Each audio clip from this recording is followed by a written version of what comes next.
Hey guys, S2W here with your WMNS Overview, your weekly update to the top headline sneaker releases for the next 7 days.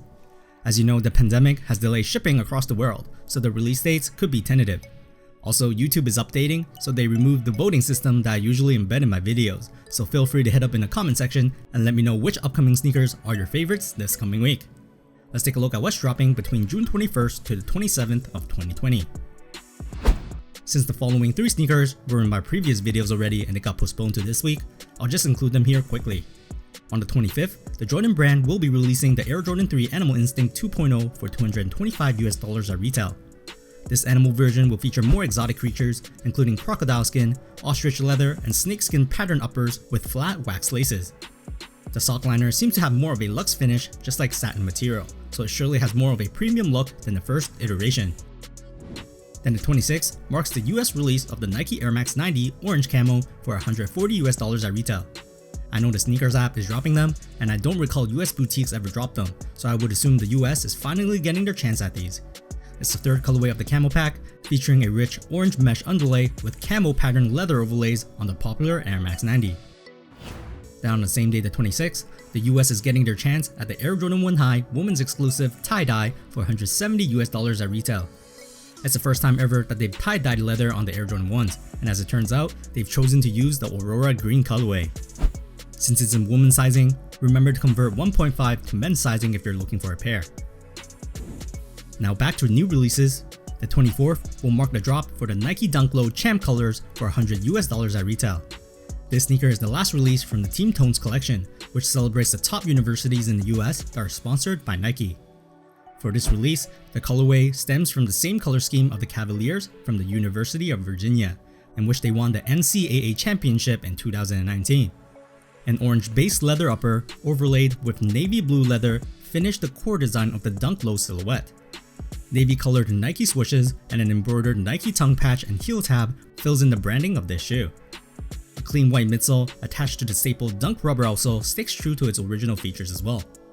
Since this is not the SB variation, the mesh tongue will not be as puffy or padded on this release. However, since Dunk Lows are pretty much the sneaker model of 2020, I can only assume these will sell out as soon as it drops. On the 24th, the Nike Air Force 1 Low South Korea is releasing for $130 at retail. This was originally created as an internationally inspired design ready for the 2020 Olympics. Although the Olympics are postponed this year due to the pandemic, it seems like the shoes are not. The sneaker is constructed with the most iconic white tumbled leather upper of the silhouette. However, what makes this release special is that the swooshes are now striped with white tiger prints. For those who don't know, they are actually paying homage to South Korea's national soccer team, the Taeguk Warriors, who has a team crest of a white tiger. We will even see the tiger on the tongue patches as well, further uniquely branded with the South Korean flag at the heel tab of the shoes. Also, the left pair will feature pink highlights seen on the flat laces, swoosh outline, and the translucent outsole, whereas the right pair will feature blue accents instead. Graphic insoles are also provided for that extra personal look, and for the South Koreans who are patriotic or simply want to rep their soccer team, I'm pretty sure these would be a hit for their community. On June 25th, the Adidas Yeezy Quantum Barium is rumored for a drop, retailing for $250.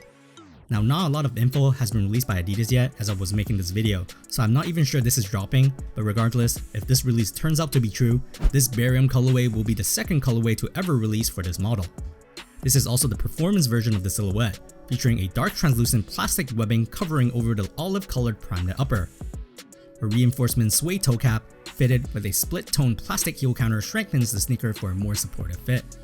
Its high ankle construction further braces the ankles, while a full-length boost cushioning sits inside a milky translucent rubber midsole and outsole for bounce-back comfort.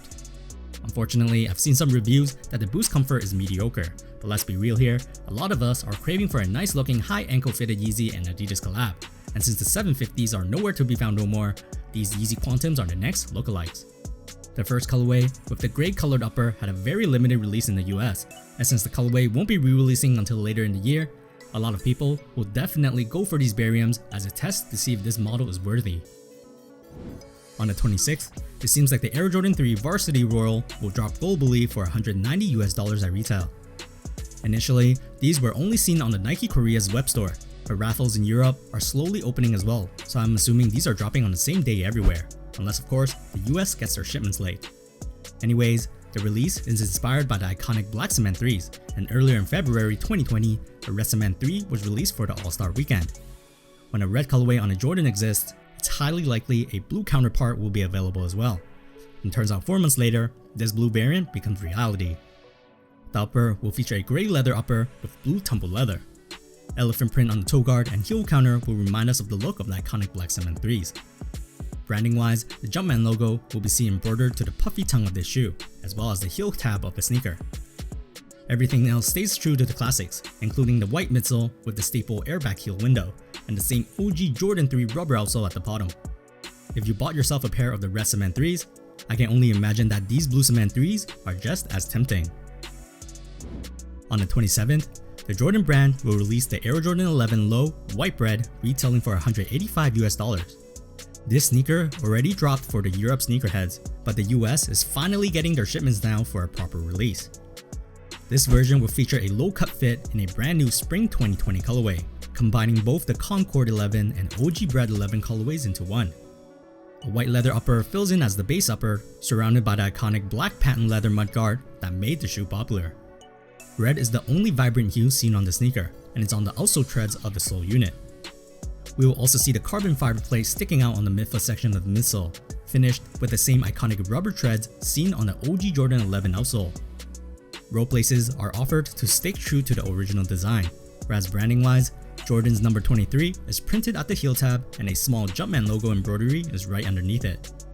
It's honestly a pretty clean colorway in my opinion, but I'm not much of a fan of the 11 lows, so I'll be skipping the release.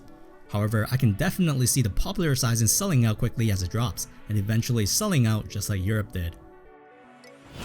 Last but not least, and probably the most hyped drop to release this coming week, the 27th will see the release of the ASICS Gel-Lyte 3 Corduroy by Atmos and Sean Weatherspoon. We've seen plenty of leaks and teasers throughout the last 6 months, and finally, it seems like the public will finally have a chance purchasing them. ASICS is celebrating the 30th anniversary of the Gel-Lyte 3s, while Atmos is celebrating its 20th anniversary this year.